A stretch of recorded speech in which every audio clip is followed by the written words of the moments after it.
நின்று அவர் ஜெயிக்கிறாரு. 1980 7வது மாதம், அதாவது ஜூலை மாதம் திரு கருணாநிதி அவர்கள் சொல்கிறாரு, மக்களை திரட்டி நான் இந்த ஆட்சியை கவிழ்ப்பேன், அதற்கு நான் தேதி குறிப்பிடுவேன்னு பகிரங்கமாக அவர் ஒரு பேட்டி கொடுக்குறார். திரு எம்ஜிஆர் அவரிடம் கேட்குறாங்க, சிரிச்சுக்கிட்டே சொல்கிறார் எம்ஜிஆர், அவர் மக்களை திரட்டினால், அதை மக்கள் கேட்டால் அதை யாரும் தடுக்க முடியாது. என்ன பதில் பாருங்க.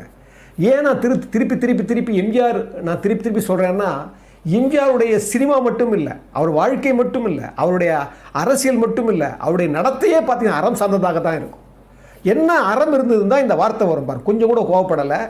அவர் மக்களை திரட்டினால், மக்கள் அதை கேட்டால் அதை யாரும் தடுக்க முடியாதுன்னு எப்போ 1982 2வது முறை அவர் சிஎம் ஆன பிறகு 1 மாதத்தில் திரு கலைஞர் சொன்ன பேட்டிக்கு பதில் கொடுக்குறார்.